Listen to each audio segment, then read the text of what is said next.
Hello everyone and welcome to our weekly recap. Obviously, we just finished our first weekend of Overwatch League being back. We had NA broadcast, we had APAC broadcast. It's going. We even have the contenders sort of like open qualifiers in the East region to qualify for the knockouts. But we got a lot of cool stuff going on. Obviously, we had the studio, which was awesome for the desk. It looks absolutely amazing. Me and Jaws casted out of there and will continue to be casting out of there throughout the rest of the season. And it really does give like 2018, 2019 vibes. Like it feels like we actually have the tools to be successful now. Like the desk looks great.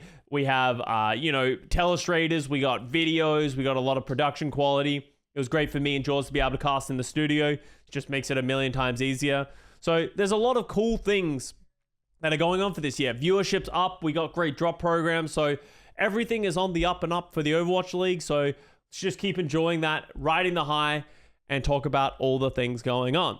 So if you are new to my weekly recaps in the season, let me break down how it's going to go. First of all, I'm going to talk about the news that has happened so far over the weekend and in the week since we last talked. And anything important, I'll bring that to light. Then I will do my power ranking segments. So I will do, as of right now, how good do we think all the teams are? This is not season power rankings. This is just going to be like vibes check, gut check. How do we feel about the teams? And we will segment that into different regions.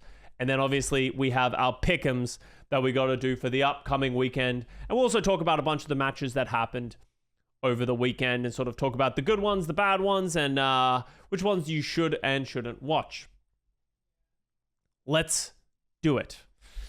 So first big piece of news, and this came out just this morning. The Boston Uprising has said yesterday Izayaki has suffered a collapsed lung. He received immediate care at a local hospital and is now under the supervision of a specialist. He's in good spirits and great hands, but will be away from the team as he recovers. Please send your love and support for a speedy recovery. So obviously, that absolutely sucks. Izayaki, I wouldn't wish that among anyone, especially when you're away from home. So it's good to know that they've caught it. He's being treated and he is recovering. But obviously, send your love and well wishes towards Izayaki for a quick and speedy recovery. Hopefully, he can be back to competing real soon. There's not really too much to say about this. Obviously, this will affect the competitive aspect of the Boston Uprising. Izayaki is a key part of their success, but it's hard to really know how it's going to affect Boston Uprising as a whole.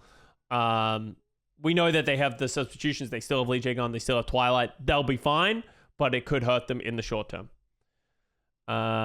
Moving on from that one, we had Ben Best with a spicy tweet after their win over the Vegas Eternal and having a good weekend overall for the Washington Justice. So he said this: I was waiting this karma for so long. Mad respect to their players. But this is what you deserve when you lie about players, trash them, ruin careers, and act like an angel on social media. Trying to take the lead alone and fire the people for their influence is so selfish. Paris Eternal will always be in my heart. Players who gave everything for their mates, their coaches, and specifically their fans. Tired Drew McCourt to have invested on this project and sorry to see how it goes now. Fiat Lux was not the best. Hashtag. But for a little bit of context, if you're out of the loop a little bit, Ben Best played for the Paris Eternal back in 2020 when they had a really good season with the old Element Mystic squad that went on to become the Dallas Fuel squad. But Ben Best had a great season in 2020, and we are under the assumption that these shots are being taken out of Vala, who is the GM of the Vegas Eternal these days and has been a big part of the team and pretty much the only consistent factor across all of these years. So obviously some resentment there. We don't really have full context of what's going on with these teams because, there's so many things that happen behind closed curtains that we don't really understand or know for that matter. So it was just kind of interesting. It was definitely some aggressive shots towards that, but drama's drama. You got to hit onto it. So hopefully we see Ben Best continue to perform. I think he was a great player in 2020. It was unfortunate to see him in 2021, and we can all agree that what is happening to the current Vegas Eternal is just not great. I don't think this has anything to do with the performance of Vegas Eternal, but more personal issues with Ben Best and them as a whole. So those are really the only two major things that happened in this week. Obviously, there was a lot of matches that happened, a lot of things that we need to talk about that. But in terms of drama and just overall things that we should keep an eye on, that is it. So let's move us on to the power rankings. And we're going to split them up into the West and the East region. Obviously, just makes more sense as you go throughout the year. And we're just sort of talking about each region as a whole. So we're going to go through this pretty quickly because there's not too much to talk about. But at the very bottom, we have the Vegas Eternal. I think that shouldn't be a surprise to absolutely anybody. Vegas Eternal in the West just looked terrible. They lost 2 different matches to 2 different teams playing Lifeweaver. Lifeweaver's just not a good hero, yet even then they weren't even able to beat the Florida Mayhem. So Vegas Eternal just look as tragic as we expected them to. I think some of us were hoping for some better performances, but unfortunately it didn't really come to that way.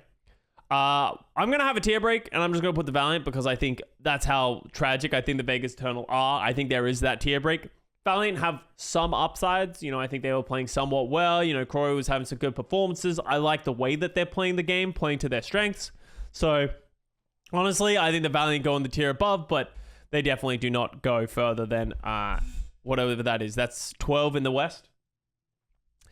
Then next team that we got is the New York Excelsior. I think New York Excelsior, they look to be a good team right now. I think there is definitely some positives. They got quite exposed by Atlanta Reign, I believe it was, where, poor Halo just got bullied, hacked and murdered by the Atlanta Reign dive on cooldown. And it was interesting seeing Halo. I don't think many of us were expecting Halo to get a lot of playtime, but it seems like they are the brig specialist for this team, and then we have Lep coming in to play the Lucio. We'll see if things change as the weeks go on, but that's at least where they stand right now, coming in at number 11 in the West. Next team comes in is going to be the London Spitfire, a team that is... I'm going to put a tier break here. No, I'm not going to put a tier break here. I think it's kind of weird where we would want to put a tier break, but London Spitfire have not been performing to the expectation and hope that we were seeing from this team as a whole, right? Like, London Spitfire obviously had that miracle run last year, and it was sort of that underdog story, but for that reason, heading into this season, there was more expectation. We're hoping that they can live up to that, team power, friendship, and sort of overcome some of their mechanical weaknesses. But it doesn't feel like they've found that special formula that works. They're trying to integrate Lethal, who had some good moments on the Tracer and some good moments overall, and Sky Ripper to come and play that double flex support from time to time. But it hasn't really been ironed out. And so far, they haven't had that success. Backbone Sombra has looked a little lackluster as well. So a lot of things to work through if you're the London Spitfire, sort of trying to make a name for yourself. But right now, they have to be at this number 10 spot. After that, I'm going to continue my Washington Justice doubting, but there is going to be a tier break. I think Washington Justice are a tier above these guys. Alpha Year's just playing exceptionally well. And they are a strong team. I think they have a solid idea of what they want to do with the meta. We're seeing a lot more mirror than I think a lot of people expected, but it's working to some degree. Obviously, what were the Washington matches this weekend? So let me have a look. It was Washington beat Vegas Eternal, so it's like that was kind of a freebie. They even played a little bit of Lifeweaver on their match against the Vegas Eternal as well, and then they beat London Spitfire 3-1. So they got 2-0, which is exciting, but both of them were against teams that I already have below them. So I feel like we haven't seen the Washington Justice be really tested against a team of a high caliber. So for that reason, I'm going to keep them somewhat lower towards the rankings. But I think they are better, and that's why they are in the tier above. Next team coming through is going to be the Vancouver Titans. I like what we saw from the Vancouver Titans as much as I think they went 1-1. Let me just confirm this. They beat the Los Angeles Valiant, which is no surprising. It was what they should have done. But then they ended up going on to lose to, I think it was the Florida Mayhem. Am I correct? Yeah, they lost to the Florida Mayhem 3-1. They did take a map off of Florida Mayhem, which, it's so early in the season that it's hard to gauge if that's a good that they got a map off. But they were competitive from, for the most part. But in a Winston meta, in this dive setup, Vancouver Titans honestly just couldn't really hang with the Florida Mayhem. And, you saw some weaknesses of sort of the Punk Winston against the quality of someone like Someone as well. And, the backline, RuPaul Chorong is just, incredibly impressive. So I want to see more from this Vancouver Titans. Like, maybe they can compete with, you know, the teams above, like a Boston Uprising at this point, but it's hard to say that they can be better than those teams when we don't really have any definitive reason why we would put them there. So, you know, time will tell. And then from here, do I want to put Boston down this tier? Like, Boston beat London and beat New York. So they had a free weekend, right? Like, in a lot of respects, they were supposed to be a good team. I don't think I'm going to put them there yet. I don't think they go down a tier yet, but they are going to stay at the bottom of the next tier. I think Boston have not sold me. Obviously, Decay Tracer was incredibly good, the coordination with Smurf, but I think I'm going to put Boston just here. I think that they might struggle, especially with, you know, the loss of Izayaki. I think they're going to struggle, and this theoretically should be one of their best metas as well, but I actually don't think that they're better than Toronto Defiant, and that's an interesting matchup nonetheless. I think it can be close, but for right now, I think Boston needs to go here. Their Sombra play and the way that they're subbing in, like Striker and Birdring, it doesn't seem like they're exactly sold on exactly how they want to play this right now, but you know, people are going to talk about their social media, all that kind of stuff. I don't know. Some people love their social media presence. Some people hate their social media presence with, you know, if you don't have any context, I guess I can pull this up. They've been really leaning to the narrative that everyone's saying is like, oh, the vibes in their team are bad and this team is exploding internally. But, you know, for better or worse, right? I think it's fun when you're winning, but if they go on to lose, this is going to look real bad real fast. And that's my concern for this social media is if this team does boom, they're going to get memed out of control. Like, they're kind of setting themselves up for failure in a way. But maybe the vibes are good. Maybe this Boston Uprising squad will exceed expectations. But so far, with only one weekend of matches, they're playing weak teams. They haven't sold me on it yet. Okay, next one is going to be the Toronto Defiant. Obviously, Toronto Defiant went 0-2 this weekend, so it kind of feels weird to put a 2-0 Boston Uprising below a 0-2 Toronto Defiant, but Defiant had two very difficult matches. They went up against the San Francisco Shock, and they went up against the Los Angeles Gladiators, and both matches incredibly close.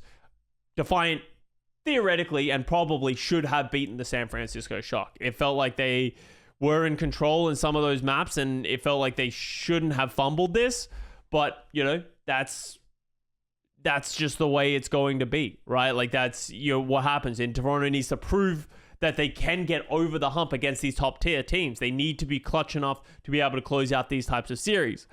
The Gladiators won.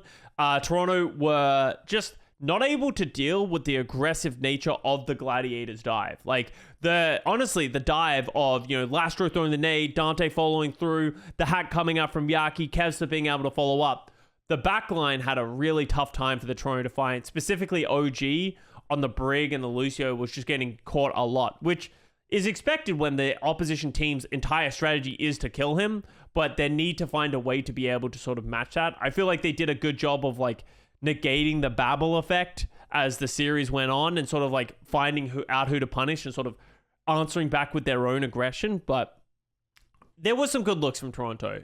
This is definitely not going to be one of their best metas, and I think they're going to struggle to sort of compete with these top teams in the West in a meta like this, but I think they're still a strong team. So that's where we stand right now. And here we go. Next, we go for the Los Angeles Gladiators. Has to be the Los Angeles Gladiators. Good team. I think they had some good performances. They obviously got booty bopped by the Houston Outlaws, and like it wasn't close either. But I think that speaks more to the strength of the Houston Outlaws than it does the Los Angeles Gladiators. I think Gladiators moved away from playing Kai. Like, I think they did that. How much Kai did they play in their first series against Outlaws? I know he played Hollywood. Do you play many other maps? Do you play one of three, two or three? But in their next series, they decided to play almost exclusively Yaki. So maybe it was just for the Hollywood, but they played exclusively Yaki in their next match against the Toronto Defiant. So I think if they lean on that in this meta, I think having a hit scan player just isn't worth committing to. And that kind of does mess with them. And we saw like Kevster play a little bit of Sojourn as well to sort of like counteract that. But, you know, I think it's an interesting look. Gladiators are a flexible team. They've been willing to play that Junker Queen style. You know, they play that Junker Queen to negate the Winston. It worked great against the Toronto Defiant.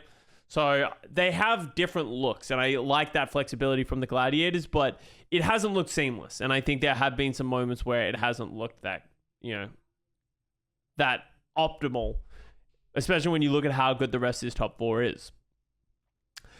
Coming in at number 4 is going to be... Wait, no. No, I back up. San Francisco Shocker 5. I forgot. That's my bad. My bad. I think the Gladiators are better than the San Francisco Shock right now. That's you know, I'm sure someone was writing a seething comment as they were looking at this. But I honestly just, you know, Shock just went under my radar right there. The San Francisco Shock just didn't perform well this weekend. Obviously, they got a great win over Toronto Defiant, but that was like, felt like they just like snuck that one out on just an incredible performance on the back of Proper. And we actually will be VOD reviewing this Toronto versus Shock match, so that should be up on my YouTube channel very soon. But Gladiators had a much more convincing win against Toronto Defiant. That's for sure. Obviously, Toronto won that one map, but Gladiators were in control pretty much most of that series. And the other hand, Gladiators lost to the Houston Outlaws, which are a great team, while the San Francisco Shock lost to Atlanta Reign. So both are playing against great teams, and they kind of have a similar like setup.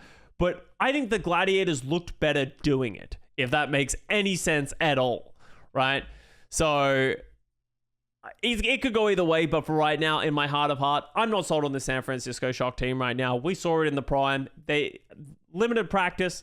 They just got to America. They can throw every excuse they want under the sun at me about the San Francisco Shock.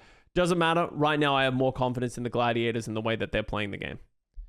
That is an interesting point and an important point to talk about as well for Oki. The backline of the San Francisco Shock is struggling to stay alive. And I think that is one of their core weaknesses right now. Obviously, that comes from a team.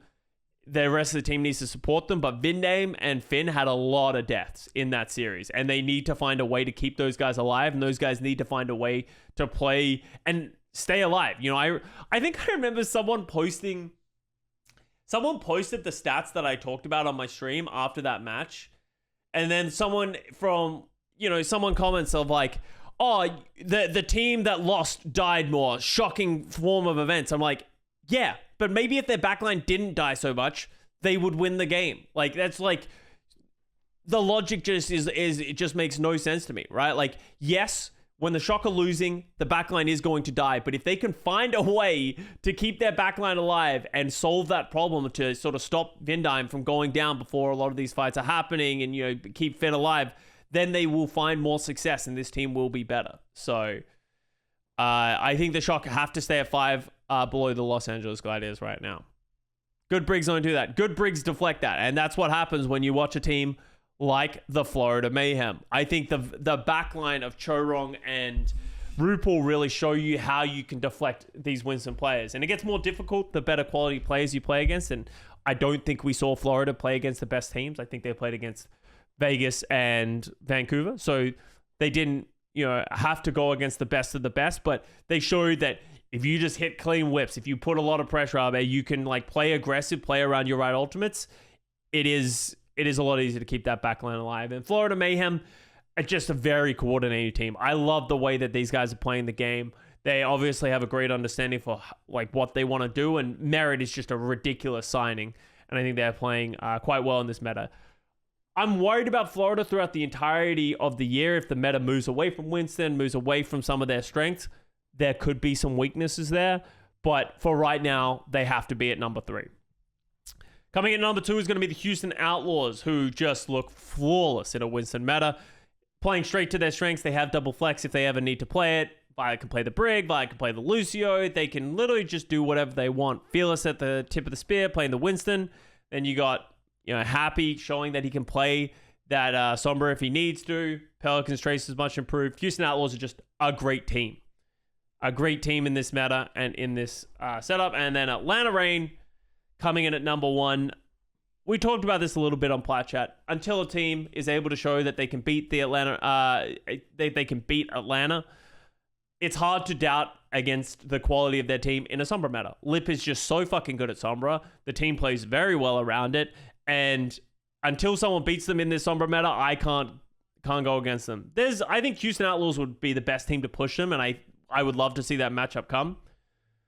But, you know, it's, as I said, it's hard to bet against them. I don't want this tier list segment to go too long. I've talked about these teams endlessly.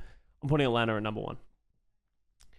And that's it. Fielder is him. Like, the backline of Chio and Fielder just showing how good they are and that they were an important piece of that Dallas Fuel squad. Thoughts on a tier break below Mayhem or Glads? It becomes of, like, where would you put it? And, like, I don't think that's fair, like, right now. Like, you could put it, like, here. Like, I think there's a word you could put a tier break here, but it's too early to tell. It's too early to tell to put a tier break there. Maybe after this weekend I'd be willing to put it, but yeah. Rude. Yeah, sorry, Rackman. We like you, but it's just the way it be. If you're losing to a life weaver, it's hard. I'm sorry, my man. All right, let's talk about the APAC region. Sorry, Chengdu, you don't exist anymore. Coming in at last place in the Eastern region, it's the Shanghai Dragons. I personally haven't watched this one. I'm going to watch this one on the stream very soon. But I've just heard the rumors of how tragic the Shanghai Dragons were. The flare tank, the Echo-style flare tank, is just not living up to expectations. I heard they got booty bopped by the Hangzhou Spark. Not too surprising, honestly. But it's... The moon cooking might have been a mistake. So we'll have to go from there. Number 5 is going to be, which is crazy here, but it's going to be the Dallas Fuel. There's definitely a tier break between Shanghai Dragons and the Dallas Fuel, but Dallas Fuel with a pretty horrendous performance in their first match. And I'm sure the Dallas fans that were yelling at me over the last few weeks aren't going to be typing as much in this video, but I do want to sort of talk them off the ledge a little bit and sort of like, it's not that bad. It's just one game.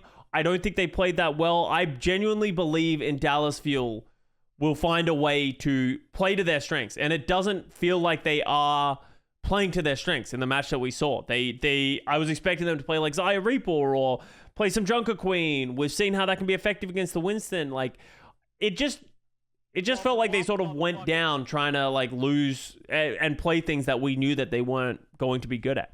The backline struggled, and we've sort of been very vocal about worrying about their backline. So, you know, there could be some upsides, and, you know, I believe in the Dallas Fuel and Rush to be able to turn this around, but they have to be at number 5 for right now. For number 4, I don't think I'm going to put a tier break here. I think at number 4, I'm going to have the Seoul Infernal. They played very closely against the Seoul Dynasty, and I actually thought they played quite well. I think there's a lot of people who are just like yelling, "Oh my god, the Seoul Infernal through! How did they lose?" I don't know. I casted that game, and I feel like people were just like looking at the top scoreboard and were like, "Seoul Infernal were up to 100-0 in both rounds. They threw." It's like, it didn't feel like they threw. It felt like they just couldn't close. And I think you have to give more credit to the Seoul Dynasty squad of just like, yeah, they went down 100-0 in both of those map 5 rounds, but Seoul Dynasty then started doing some incredible dives. Prophet hit some big MPs. Prophet was just getting pick after pick. Like, Seoul Dynasty, in my opinion, stepped up rather than Seoul Infernal crumbling. And that's my takeaway, is that Seoul Dynasty are still a very strong team. Maybe I greatly exaggerated my doubts for Prophet, and this is my formal apology to Prophet. You know, I wasn't respecting his game and how great of a player he is. I was expecting him to come in and not put as strong a performance on. And as I said, I thought he might coast this year, and he said, "Fuck you, Custa. I'm the GOAT, and you have to respect that." And I'm sorry, Seoul Dynasty. I'm sorry, Prophet. It won't happen again. But, you know, I can't put them in a tier break above. This was a very close match, and I think Seoul Dynasty and Seoul Infernal are very close, but I still think they're quite far away from the Guangzhou Charge and the Hangzhou Spark, because as much as that was a close series, there was a little bit of whack stuff from both sides, and I don't think it was flawless gameplay like we saw from Guangzhou and Hangzhou. So, Then we're going to have the Guangzhou Charge. And I'm actually going to put a tier break here because I think Guangzhou Charge is better than Seoul Dynasty and Seoul Infernal and Dallas Fuel by a good margin. And they showed that against the Dallas Fuel in their most recent matchup. And this is what I said in my team preview. This team wasn't getting enough respect for how good they were at the back half of 2022 when this roster was formed. The Faraway Xerneas backline, very strong. Probably the best backline in APAC right now because, you know, I think Faraway and Monk are quite close in terms of like what I would consider their flex support prowess. And I think Xerneas has a lot more experience and positives so far over Langsa. That could change as the year goes on if Langsa starts to show some great performances, but they definitely have one of the best, if not the best, backlines in the East. Then you pair that with Jimmy, who do be fucking, let me make that clear. Jimmy does fuck this year, and that should excite you. And then Choice of One is the staple for this Guangzhou Charge team, who's always played well.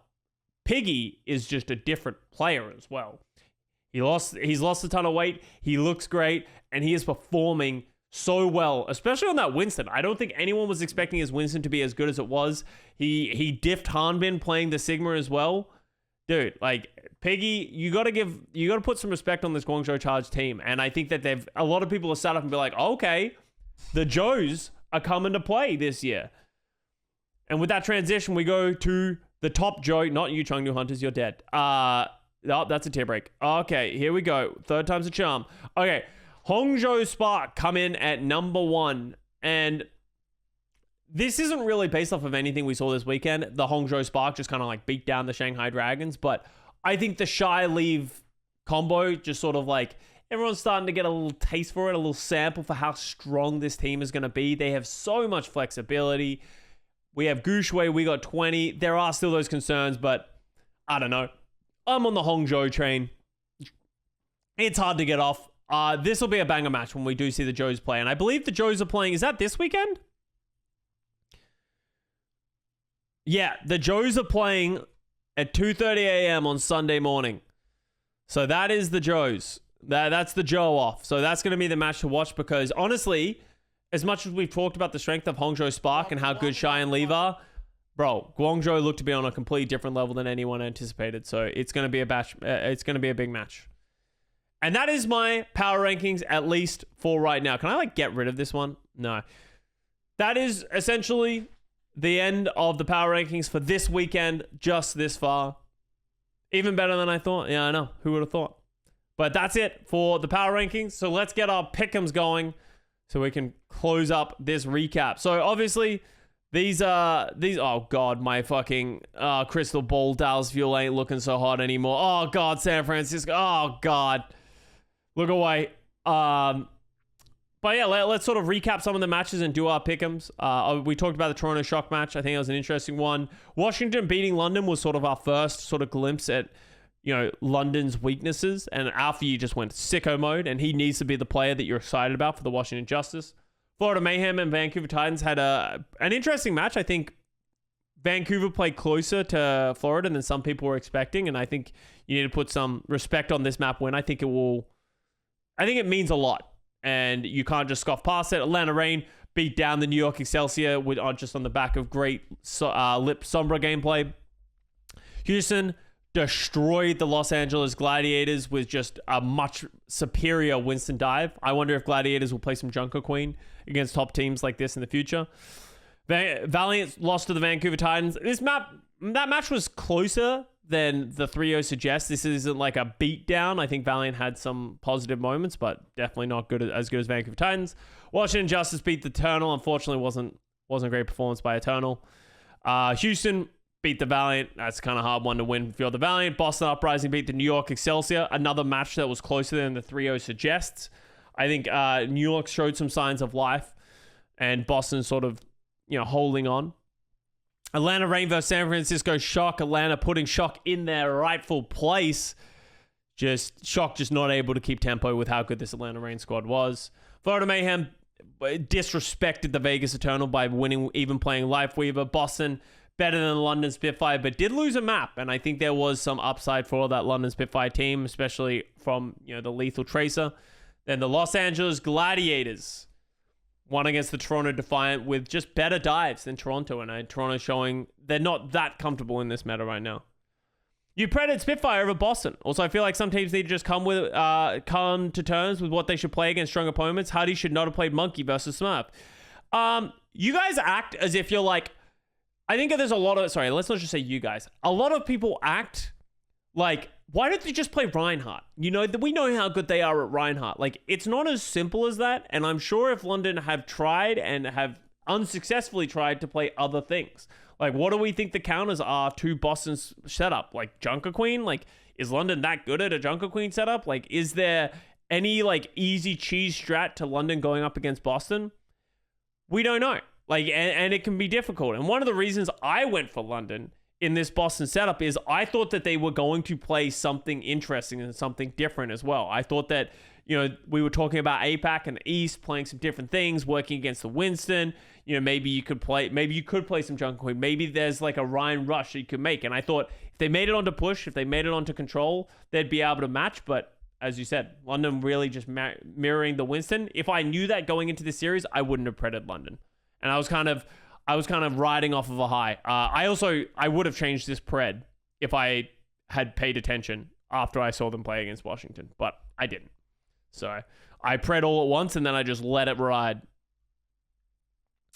But that's what happened in the West. In the East, we had the Soul Bowl, where Soul Infernal lost out to the Soul Dynasty, and, you know, Prophet went sicko mode. We've already talked about that one a little bit. Guangzhou disrespected the Dallas Fuel and the Fuel fans, so I don't get a little worried in the East. And the Shanghai Dragons proving that Flare Tank maybe ain't it.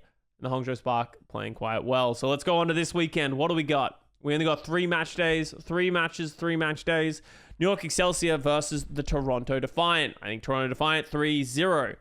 I didn't go for enough 3-0s last week, and I think that bit me in the ass for the number of points I'm getting. I don't think New York take a map out for Toronto. I think Toronto is like, I don't see much variance in this team. I think this team will be good. They'll beat the teams that they should beat, but I don't think, I think there's a cap and a ceiling, and we sort of saw that ceiling this weekend. Valiant versus the Washington Justice. This actually could be a closer series than we give it credit for, but I'm not going to give Valiant a map because I don't want to be a 3-1 Andy. Atlanta Reign versus Vancouver Titans, another 3-0. This might be 3 Overwatch. You know, Vancouver doing better, but I don't think they can beat Atlanta.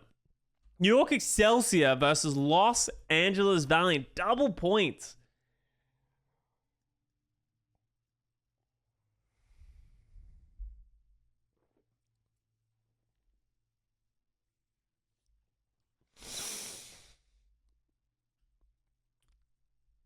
NYXL. You guys are very confident in New York. I think this could be an upset of like Valiant come to play, but I'll give Valiant a map. Like, I agree 3-1 New York Excelsior, but something in my heart of heart, maybe it's the deep tones of Tazon Day telling me that the Valiant can do it once more and that they're the best team in the West is sort of swaying my opinion. But yeah, against Fitz and Shockwave, yeah, but like Fitz and Shockwave didn't have world-class performances last thing. And like you have to look at the team as a whole. And I think this is an important match for New York of like, I would love for them to definitively win 3-0 because I think that would give me a lot of confidence in this team of like, okay, we got to stop considering them in the same tier as the Valiant and this kind of stuff. But they need to prove that to us.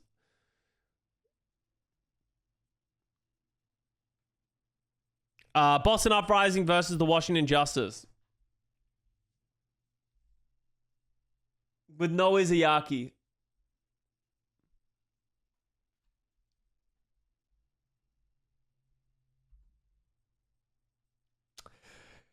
This could be another interesting match.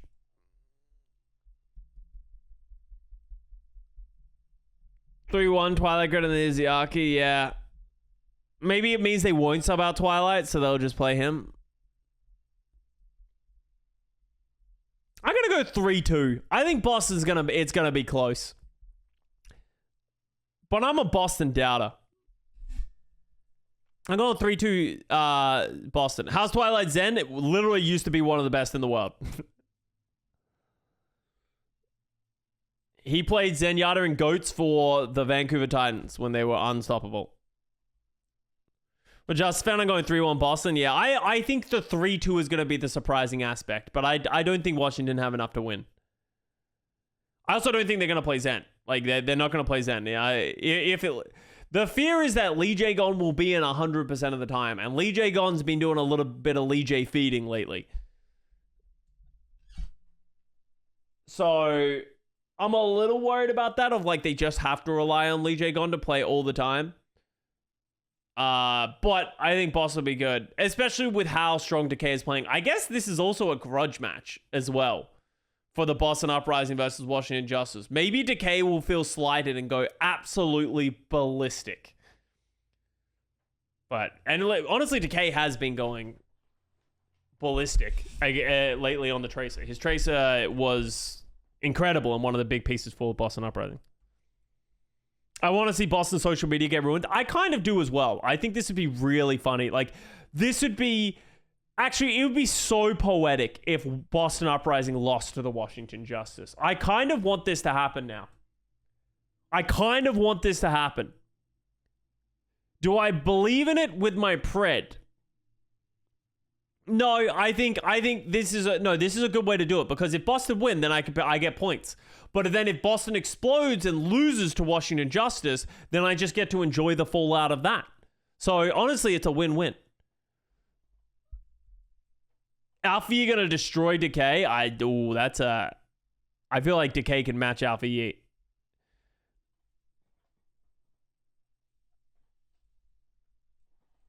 All right, let's go. Florida Mayhem versus Los Angeles Gladiators. I think I have to go with Florida. I think Gladiators are going to struggle to play against the aggression of someone, right? And I don't think the Babel setup will work anywhere near as well as it did against Toronto. It's not going to be a 3-0 though. I'm going to give Gladiators a map. The caveat that I will say is if Gladiators try and come out and play a lot of Junker Queen, if they come out playing Junker Queen and are confident in their Junker Queen against this Winston setup that will force Florida to switch, that would be an interesting turn of events. And I think Gladiators, there's a way that Gladiators can win this series if that works very well. But we haven't seen enough of like a sample size, especially for even teams, of playing the Junker Queen against the Winston.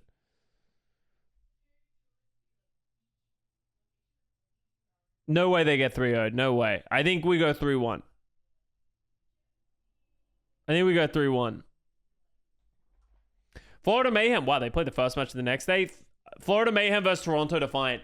I think Toronto is going to struggle with the aggression of Florida Mayhem. I kind of want to go for a 3-0. Just because I think, for seeing how much the Gladiators beat Toronto Defiant, they are about to play a much better team playing that exact same setup. I'm not going to give Defiant a match. And I don't think that's not me saying that I think Florida is just dramatically better than Toronto. I think this is a good matchup for Florida. That's true. Florida did roll them in the mirror. Like, in the Pro-Am, we literally saw them play the Winston setup, and it wasn't close for the exact same reason of, like, I don't think Toronto can hang in this meta with Florida. Boston Uprising versus Vancouver Titans.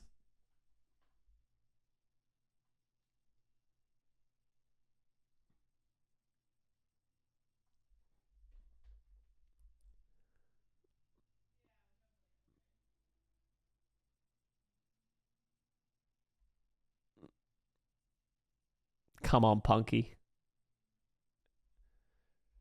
Come on, Punky. Let's go. I believe in you, mate. Let's go, Punky. Here we go. The boomage begins. The boomage begins. If he loses this, he's dead to me, though. If he loses this, he's dead to me. No way Punk diffs Smurf on Winston. Hey, I don't want to hear your logic right now, okay? Logic goes out the window. Sometimes you got to listen to your heart and listen to the vibes. This is the season of vibes, and the vibes are good for the Vancouver Titans. And the vibes for Boston Uprising, bad. You know? They just lost Izzyaki out of their lineup. Vibes are bad. Punk forces Diva and beats up Smurf in a parking lot. Hell yeah. Yeah, maybe they play Junker Queen. We don't know. All right, here we go. Atlanta Reign versus the Gladiators. Atlanta Reign 3.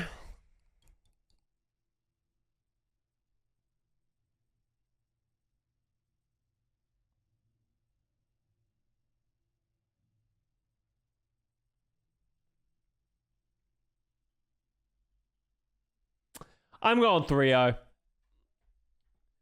Yeah, I'm going to go 3-0.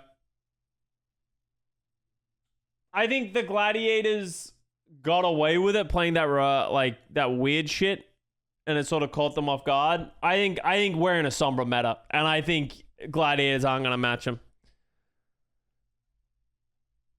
I think I go 3-0, but Gladiators proved me wrong. This is a hard weekend for Gladiators. Dude, what were Gladiators opening week? In the opening week, they played Outlaws, Toronto, and then they play fucking Atlanta, Florida. Bro, they have the hardest schedule known to man. That is awful. Meanwhile, Boston Uprising have played Washington Justice, Vancouver Titans, New York Excelsior, and London Spitfire. Toronto about to go 0-4. Man, no, Toronto are going to beat New York. At least Toronto got New York under their belt. I think Toronto cleared New York for sure. Think Eternal has the hardest schedule? No, they don't.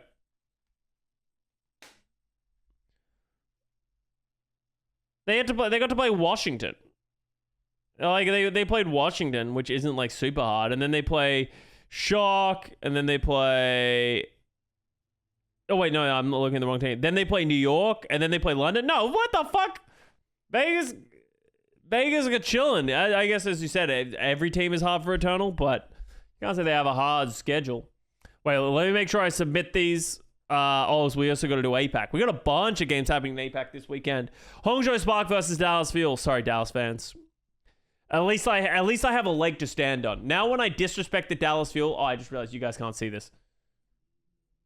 At least I know when I disrespect the Dallas Fuel. Sorry about that. I have a leg to stand on, and people agree with me at this point. 3-1? Hell no, I'm not giving Dallas a map. There's no chance I'm giving Dallas a map. If Dallas got 3-0'd convincingly by Guangzhou, the other Joe's here to beat him up. Shanghai Dragons versus Soul Infernal, 3-0s until decided otherwise for Shanghai Dragons. Soul Infernal versus Dallas Fuel.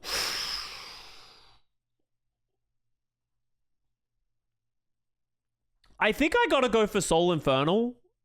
I'm going to give Dallas a map, but I think Dallas could absolutely start coming out. If Dallas come out and play better compositions that play to their strengths, I can see Dallas winning this. Because I think you know what you're going to get from Soul. Oh, dude, Soul played some fucking trash comps. Soul was so bad sometimes. Like, I wasn't in love with Infernal when I watched him play. Zaire's asked, but they could play Queen. Like, if they just play Queen and then play Winston with Thing. Mag overrated, Mag on ball, but they don't, like, yeah, they play Wrecking Ball. Bro, are we going to talk about the fact that on Blizzard World, both teams just decided to play Wrecking Ball, Zen, Brig, and, like, no one else has done that at all? Wait, I haven't watched the Hangzhou Shanghai game. Did they play Bulls and Brig? Or did they just agree to play 2021 comp?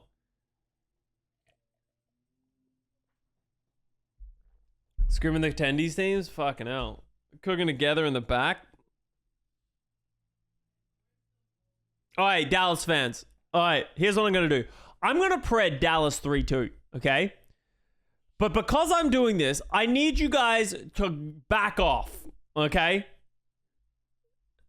You know, you guys act like I always disrespect Dallas Fuel, but when I do choose them, you guys don't remember. So I'm saying this because you guys need to remember this moment, okay? Of there is no reason I should believe in the Dallas Fuel. I am giving you the benefit of the doubt.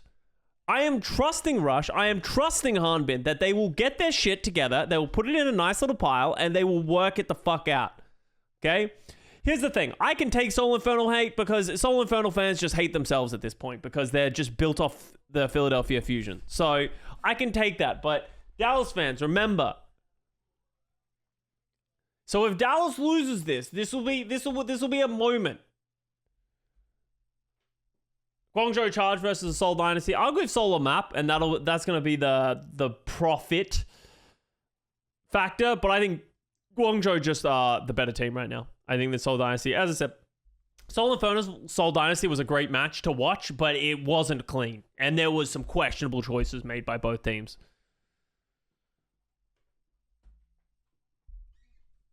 I'll give Seoul a map. Was Jimmy rolling hot on Hanzo, or does he fuck? Dude, Jimmy is hot and he fucks. That's the power of Jimmy, okay? And that's why this season is almost guaranteed for the Guangzhou Charge. It doesn't have to be one or the other. It can be both. Shanghai Dragons, Seoul Dynasty. Seoul Dynasty win 3-0.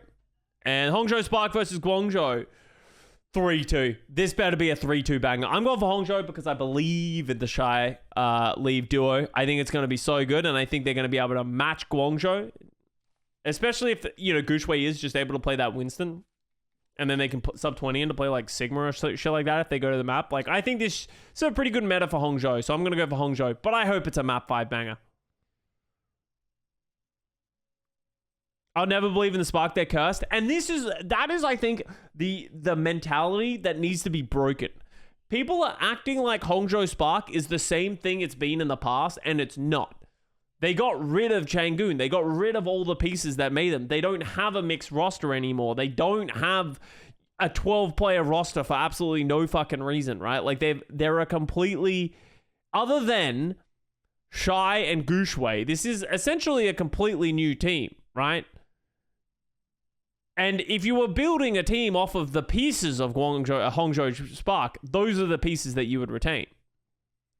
So I think we need to give them a chance, because that's like saying, I don't believe in the Washington Justice because I don't like what happened the last 2 years. It's like, well, Washington Justice isn't even close to what they were last year. So essentially, Hunters with the Spark's best players. No, this is more like the Spark with the Hunters' best players, in my opinion, and the head coach. Boom. There it is. That is the Eastern region predictions. We've done the Western region predictions. And that is your weekly recap. Thank you guys very much for watching. I will unfortunately not be doing any co-streams this weekend, but I will be casting from the studio with Jack. So fun times ahead. I appreciate you all for watching. Let me know what you guys think about the teams below in the comments. Make sure to like and subscribe. I'll be having a VOD review or 2 coming up throughout the week as well. Keep an eye out for those. Thank you very much, and I will see you guys next time.